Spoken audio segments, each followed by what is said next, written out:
Bitter criticism under flu. Yeah, that's right. I'm sick, but I'm just gonna keep doing. I'm just gonna keep reading because of Leon Trotsky. Yeah, because Leon Trotsky tell me, hey, keep working, bitch. Keep working. You're useful. And well, I got so impressed by this appearance of Leon Trotsky himself. Can you believe me? Leon Trotsky came to speak to me. So here we are. And well, Pepe Escobar said there's a lot of neocons calling themselves Trotskyists, but I don't know about that, you know? Yeah, that's definitely a lot of people could say themselves Trotskyists, but what's that? What they really want? They are not communists, understand? So I am communist, I am Trotskyist.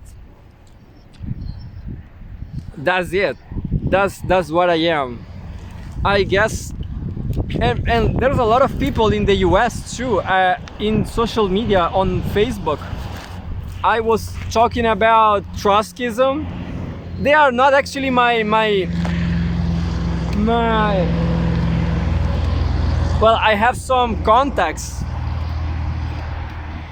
in the US. I have some contacts in the US, and I think they are strange because I don't know, Americans, they are like too psychological, understand? They are always saying things about psychology, about, I don't know, I guess Americans are they're too cynic, you know? They are too hypocritical, I guess. I have this feeling of American people, they are under a lot of pressure from history, from the US government.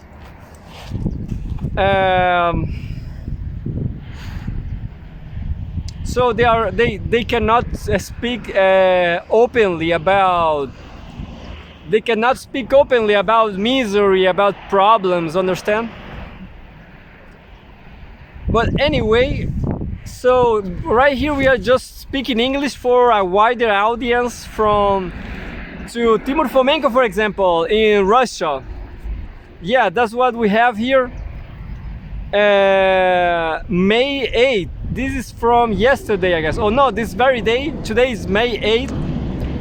There's a careful plan behind his European tour. There's a careful plan, yeah.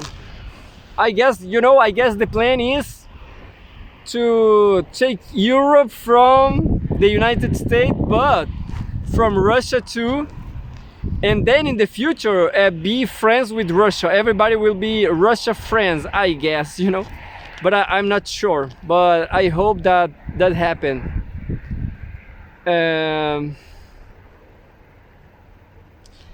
Home world news. There's a careful plan behind his European tour.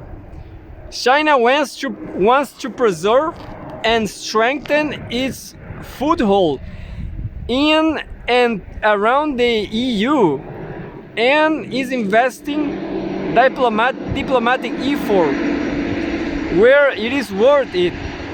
By Timur Fomenko, political analyst. Chinese President Xi Jinping on the left, and France's President Emmanuel Macron at the Tarbes Lourdes airport, southwestern France, on May 7, 2024. Chinese President Xi Jinping is on a state visit to Europe on what is his first trip to the EU since 2019. There's a lot of time. Yeah, but I was never in Europe. He has visited France and Hungary, and concluded the tour in Serbia. The trip comes at a pivotal moment when European Commission President Ursula von der Leyen is attempting to flip the EU institution against China, having initiated dozens of probes on Chinese products in recent weeks. Likewise, the US has aggressively ramped up rhetoric accusing Beijing, accusing it of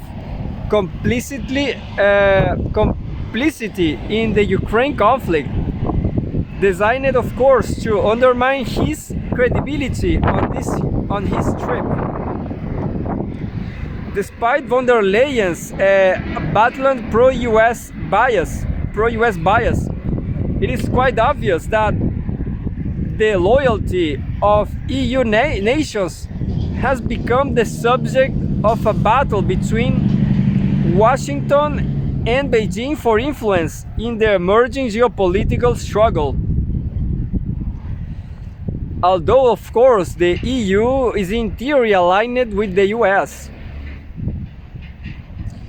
Through its dominance of institutions such as NATO, China's foreign policy for many years now has focused. Oh fuck! It's still windy. It's still windy, and I have nothing to take the tripod down. Still recording or what? Yeah. So eventually I will stop to save the. Eventually I will stop to save the tripod.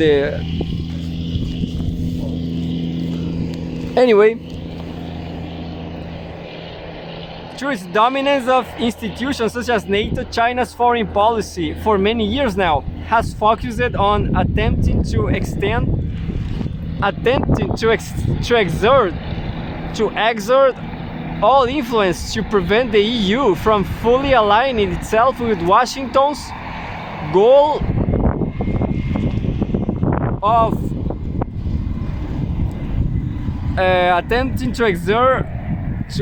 to prevent the EU from truly aligning itself with Washington's goal of containing Beijing, instead seeking to preserve open economic ties with the continent. To this end, China has devoted an extensive diplomatic effort to Europe, an effort it doesn't feel worth making towards the US or even the UK. Continental Europe is a mixed bag, and depending on the political status, the status quo, there are some states who are favorable to China and some who are not, such as the Baltic states, and thus China sees it important to uphold the bastion of support where it can. As a result, he has dedicated his visit to 3 countries who are currently favorable towards Beijing: France and Hungary within the EU, and Serbia outside the bloc. First, France is a Western aligned state which has always been famous for its maverick foreign policy derived from its position as a former empire in its own right. Emmanuel Macron in particular has always been keen to go against the grain and has continued to engage with Beijing, even visiting China himself last year. I'm just gonna check this Andes beanie because it's not that cold anymore.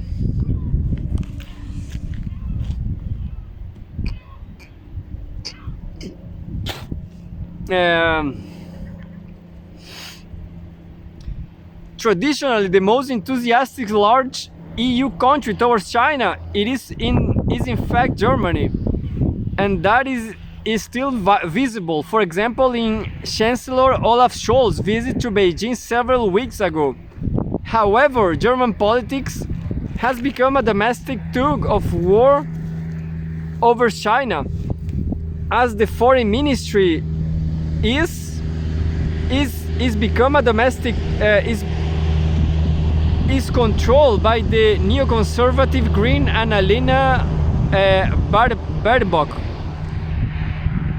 who has attempted to try and undermine ties with Beijing. This, of course, has been met with resistance from the German industry lobby, while US founded think tanks also try to undermine German ties with China to the best of their ability. As a result, it is not politically convenient for he to visit Germany, and thus he chose France. Where opinions seem more comfortable with its maverick role.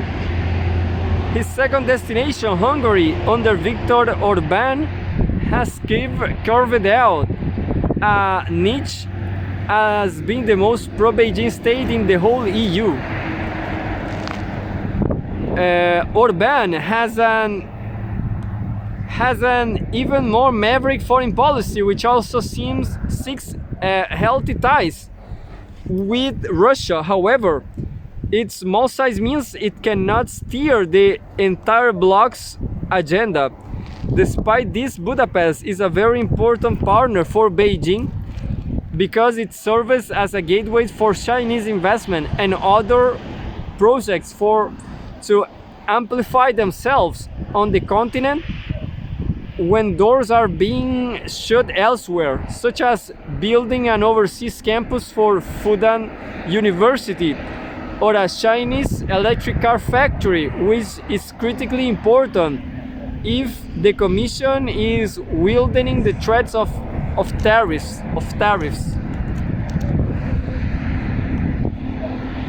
But not only that, Hungary occupies a strategic position in Central Europe, above the Balkans, which is the terminus of Chinese economic corridor that starts with the port it owns in Piraeus, Greece.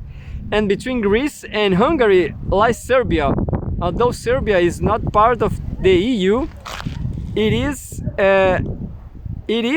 a critically important nation in the Balkans, which has stormy relations with the West owing to the massive bombing campaign NATO waged against it in the 90s.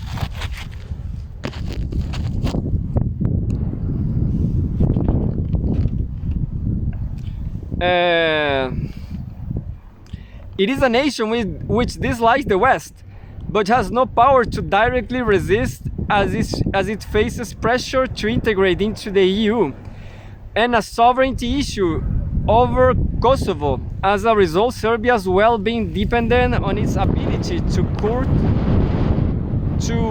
court relationships with third-party powers such as Russia and China to secure political clout.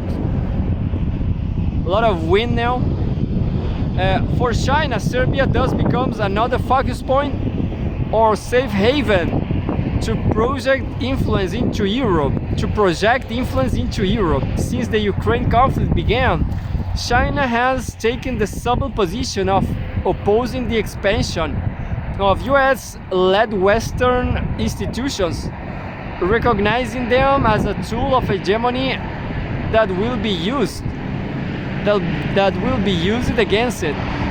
As a result, strengthening ties with Belgrade has become part of Beijing's effort to keep its foothold in the continent, both politically and economically.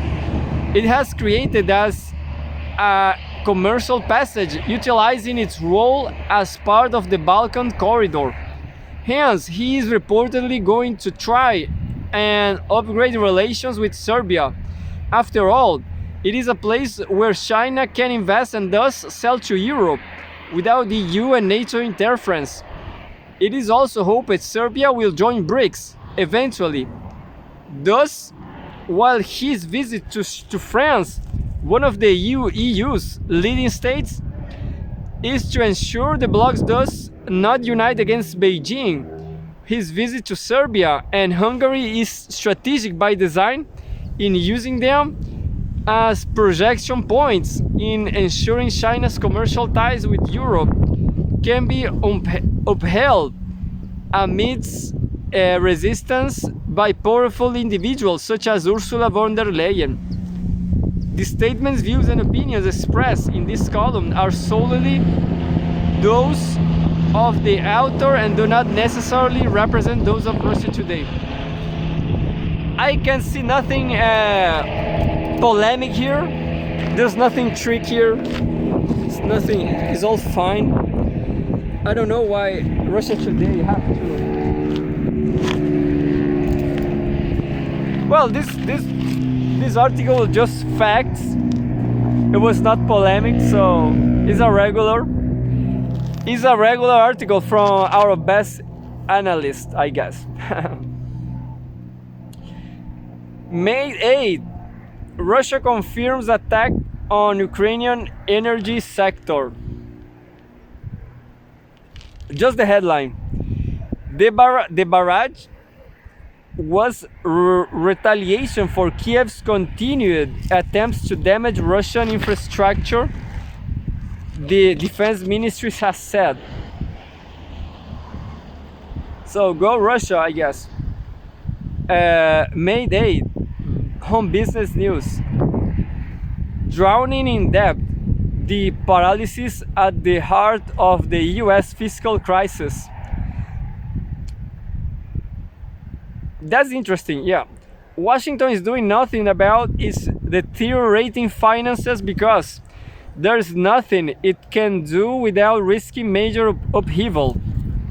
By Henry Johnston, a Moscow-based Russia Today editor who worked in finance for over a decade.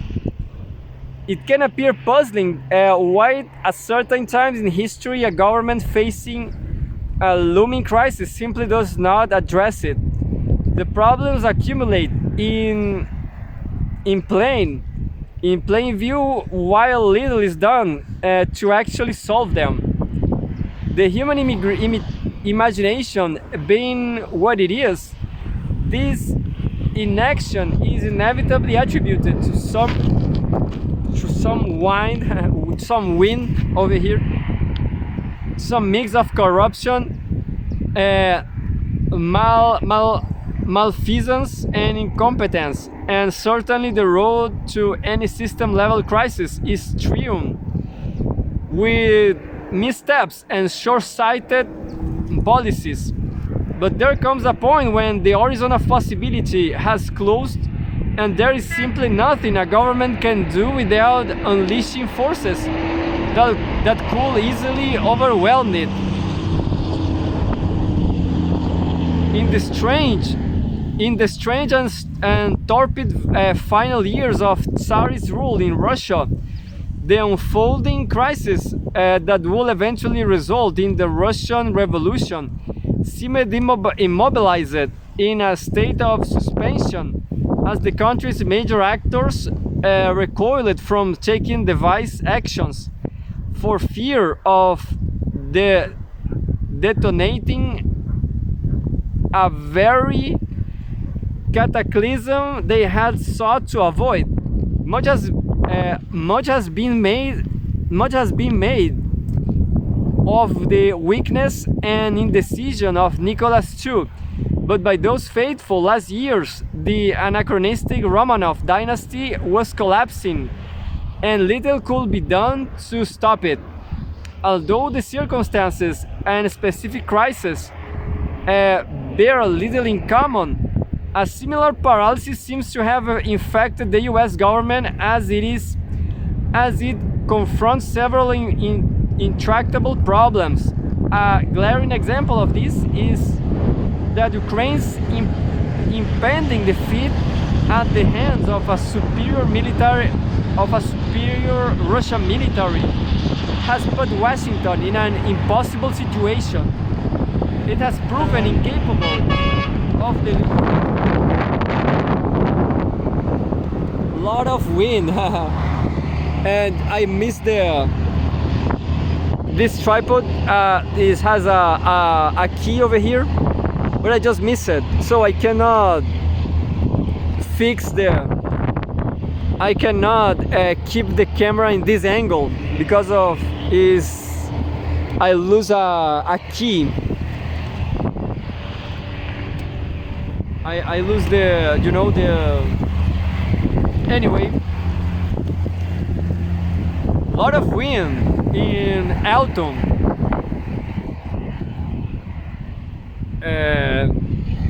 Much has been made of the weakness and indecision of Nicholas II, but by those faithful last years, the anachronistic Romanov dynasty was collapsing, and little could be done to stop it.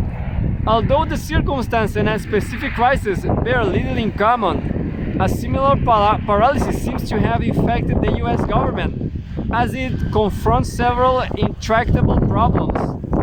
A glaring example of this is that Ukraine's impending defeat at the hands of a superior Russian military has put Washington in an impossible situation. It has proven incapable of delivering on its promise of inflicting a strategic defeat upon Russia. But the path available to it, negotiating with Russia as equals or even forbid from a position of weakness, is simply incompatible with the paradigm in which Washington operates. No longer believing in victory, the US is not in any meaningful way helping Ukraine. Nobody believes the recent aid package will actually change much. But a diplomatic solution could have the effect of laying bare America's waning global influence and possibly even destroying NATO as a credible institution with no good opinions. Washington is merely staggering along until events overtake it. Yeah, I'm gonna leave this article right here, but it's a nice article. Why the United States is decaying, I guess. They are showing a lot of details, I guess. Talking about Ukraine, I guess, is not that interesting. Now I'm gonna stop here.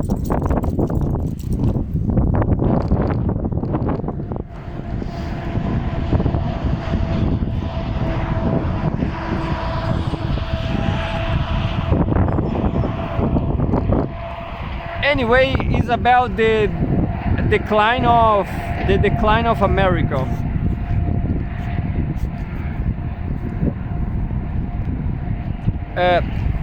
More headlines, just headlines. Israel tried to lure Iran. Here's why it's failed. May 7, Home World News. The non-linearity of Tehran's strategy makes relations with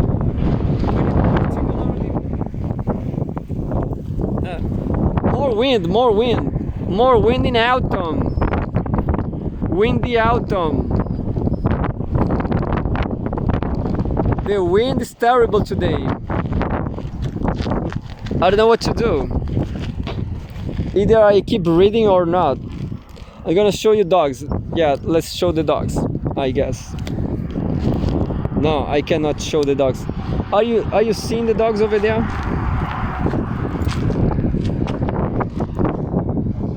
I'm not sure if you are watching the dogs, but anyway, I'm just gonna keep reading. I guess there's no more wind, but anyway, I'm not gonna read this one from Timur Bombarshev, program director of Valdai Club. I'm more interested in China and economy and opportunities. I want an article saying that I'm just gonna read more headlines. May 7, 2024, Home Africa, US out how NATO's disastrous Libya invasion still echoes in West Africa today. The visit to Niger only makes matters worse for Washington, and this is why. By Dr. Franklin Nyamsi, writer, speaker, PhD in philosophy, president of the African Freedom Institute, Bamako, Paris.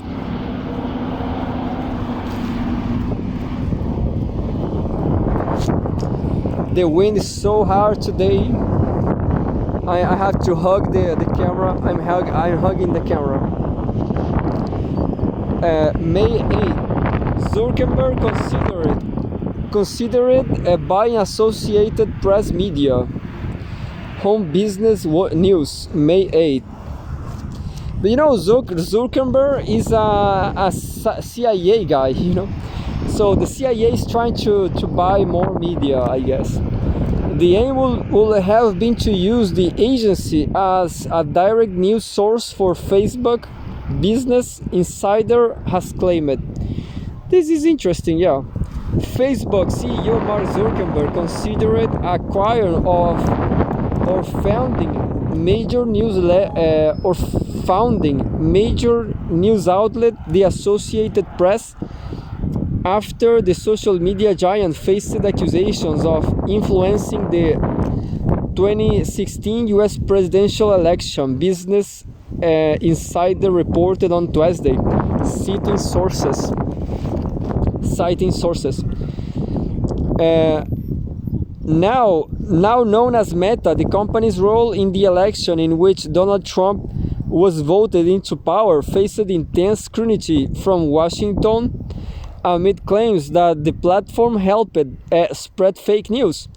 The situation worsened after Facebook disclosed that a Russian agency had spent $100,000 on social network ads that allegedly attempted to incite divisions during the presidential campaign.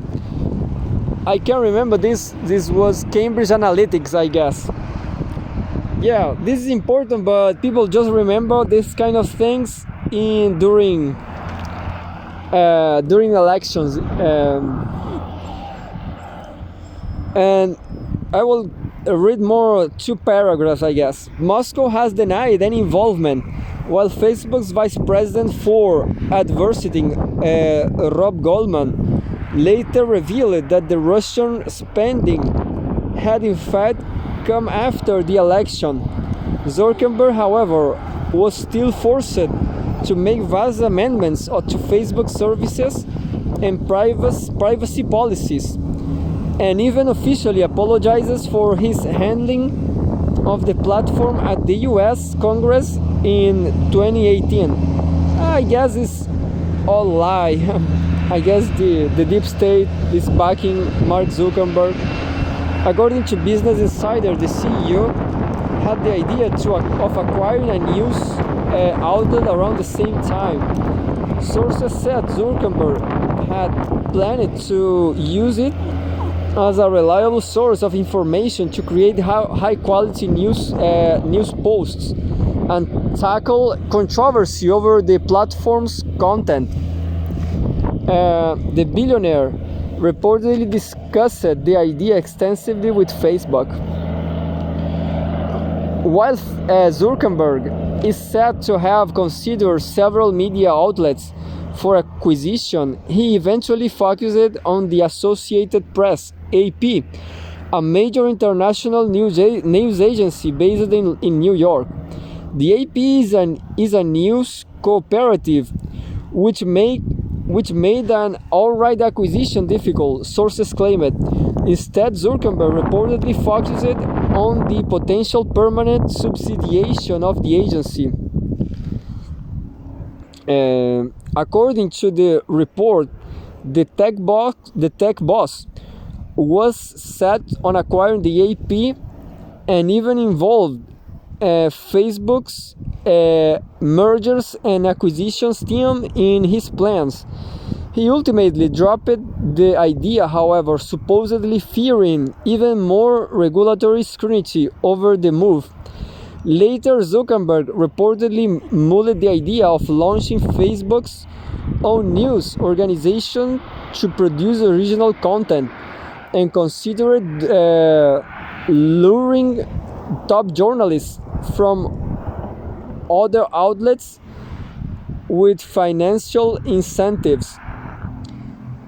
This idea was also said to have been abandoned amid concerns about the lack of public trust in the social media giant at the time. Meta declined to comment on the report, while a spokeswoman for AP said the agency was unaware of any acquisition talks. Yeah, I guess this is all a farce, this is all a fraud. I mean, maybe the American Congress, there's innocent people that doesn't know, but I guess Mark Zuckerberg I guess everybody knows that. I guess it was Snowden. Snowden said that Facebook is a CIA agency. So anything that happens with this guy, when you read Mark Zuckerberg, you can read Deep State. Anyway, EU discloses profits from frozen Russian assets. The G7 has reportedly ruled out the total confiscation of the funds. I'm gonna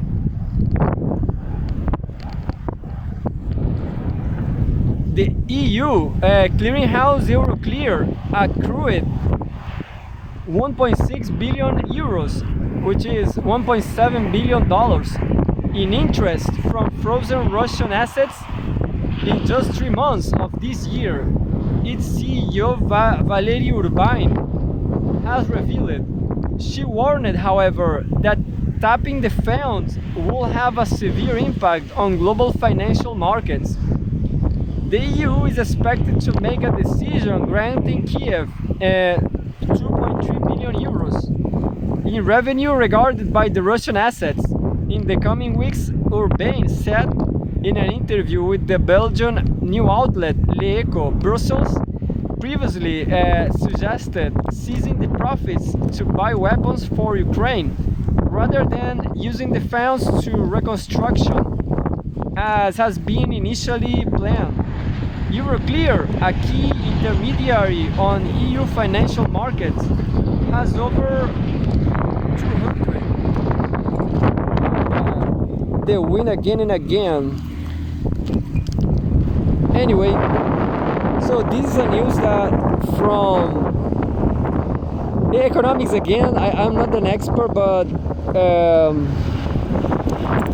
the total confiscation in interest. So the EU is taking the Russian interest. So that's the news. Brussels previously suggested seizing the profits to buy weapons for Ukraine rather than using the funds for reconstruction, as has been initially planned. Euroclear, a key intermediary on EU financial markets, has over 200 billion euros, has over 200 billion euros in Russian securities blocked in its account, according to company data. Over the past year, those accounts have accrued nearly 4.4 billion euros in interest. The windfall tax on the profits is expected to be between 87% and 89% according to Urbane.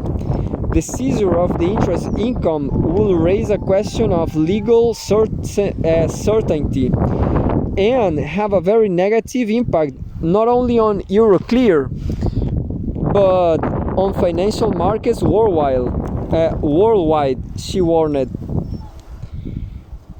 If our clients feel that the law is no longer respected and that their assets may be confiscated, this opens a Pandora's box, Urbane told Leco.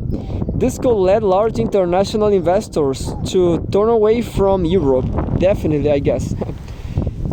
Euroclear, one of the world's largest providers of cross-border settlements, which holds some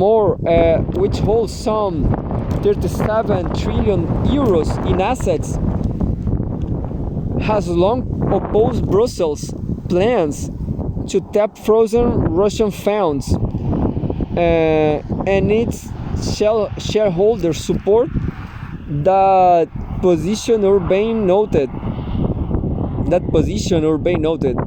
The income linked to Russian activity must be retained and must not be distributed, she insisted. The US has been pushing for the outright seizure of the underlying assets in order to fund Ukraine's government, but has shifted towards taking only the interest amid resistance from France, Germany, and the ACB, who worry that the euro could be affected in countries such as China start repatriating their massive foreign reserves as a precaution against their possible confiscation in the future. Officials from the G7 states privately said that full confiscation is no longer on the agenda despite Ukrainian demands, Financial Times reported last week. Russia has said that any action taken against its assets will amount to theft and violate international law.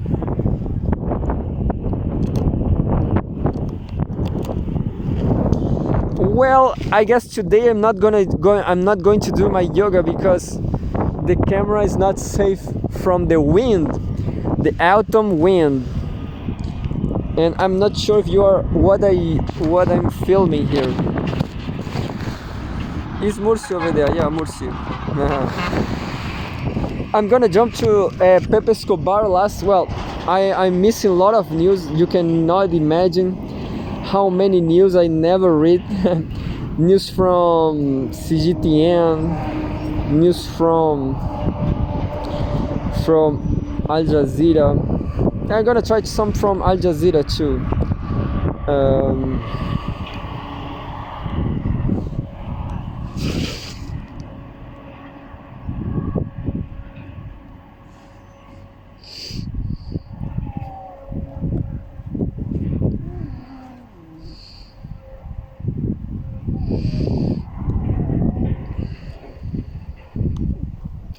Well, sometime I'm gonna make a great recycling from all this news I never read,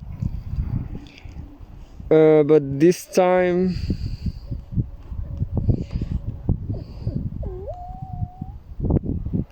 this dog you can see here, he cannot go free because he knows where is a corpse anywhere. But you know, there was raining yesterday, and I guess that rain just cleaned it up a little bit, the corpse, I hope. So I will just I wanna free these dogs in the weekend, and then I'm gonna see if the corpse is still there.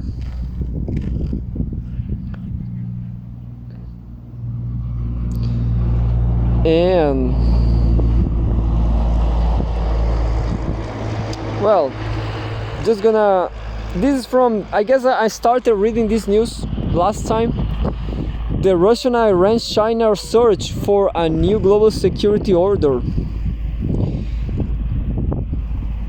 This is from Pepe Escobar at the cradle. While the collective West is in the grips of an existential legitimacy crisis, the Russia,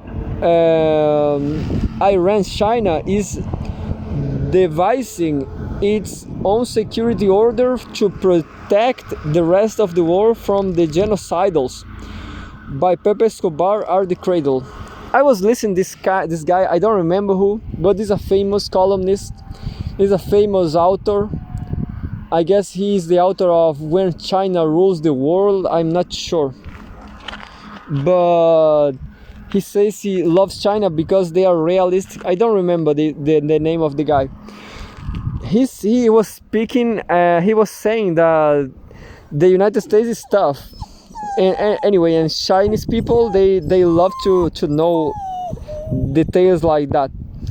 The hegemon has no idea what awaits the exceptionalist mindset. China has started to decisively steer the civilizational cauldron without bothering about an inevitable array of sanctions coming by early 2025. And or a possible collapse of the international financial system. Last week, the US Secretary of State Antony Blinken and his list of delusional US demands was welcomed in Beijing by Foreign Minister Wang Yi and President Xi Jinping as little more than an annoying gnat. Wang on the record stressed that Tehran was justified in defining itself against Israel, shredding of the Vienna Convention when it attacked the Iranian consulate in Damascus. I guess I read this. I'm gonna jump to the part I didn't read. I guess it's this: a new global security order establishing a new global security order is right at the heart of BRICS 10 planning, on par with the de-dollarization debate. All of this is an anathema to the collective West, which is incapable of understanding the multifaceted intertwined Russia, Iran, and China partnerships, and the interaction goes on in person. Iran President Vladimir Putin will be visiting Beijing later this month. On Gaza, the Russian-Iran-China position is in complete synchro. Yeah, I just read that. I'm just gonna jump more.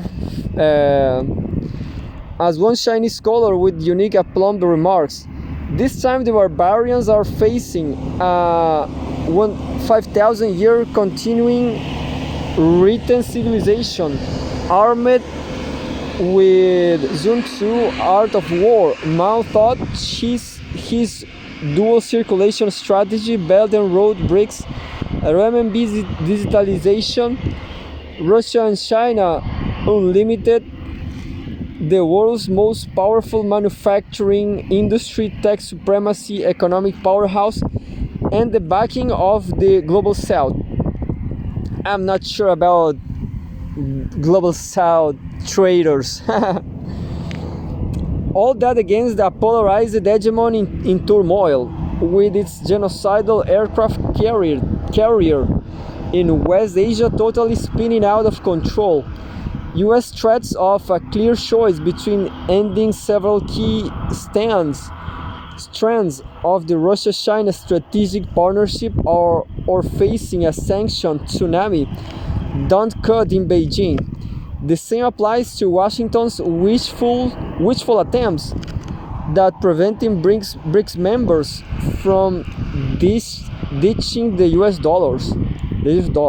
Russian Foreign Minister Sergei Lavrov has made it quite clear that Moscow and Beijing have nearly reached the point of abandoning the US dollar in bilateral trade, and the outright theft of Russian assets by the collective West in the ultimate red line is the ultimate red line for BRICS and all other nations watching with horror as a whole. This is definitely a non-agreement capable empire, as Lavrov has been emphasizing since late 2021.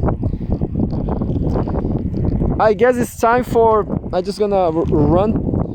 Yaroslav Livosolic, founder of BRICS Plus Analytic, dismissed the hegemon's threats against BRICS, and the roadmap toward an alternative payment system is still in its infancy. As for Russia-China trade, the non-dollar high-speed train has already left the station.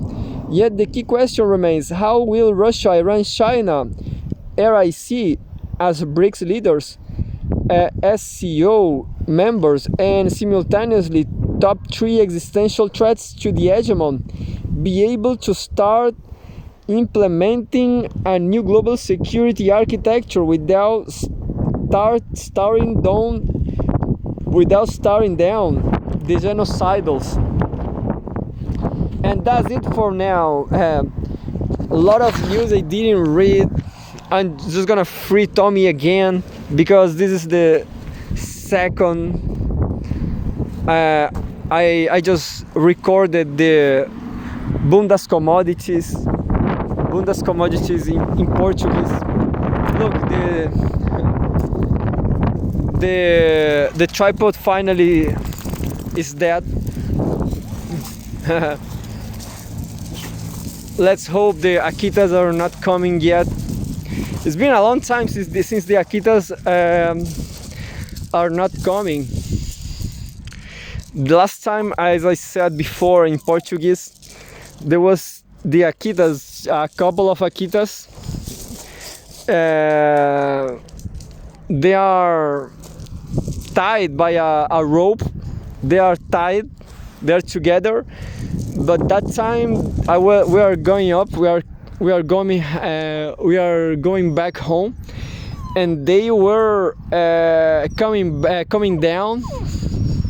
And the black one, the male, just got direct to Tommy's neck, and Tommy, I was not leaving Tommy to fight, and that's why Tommy got barked by the Akita. Tommy, venga! And then Tommy bite the mouth of the Akita male.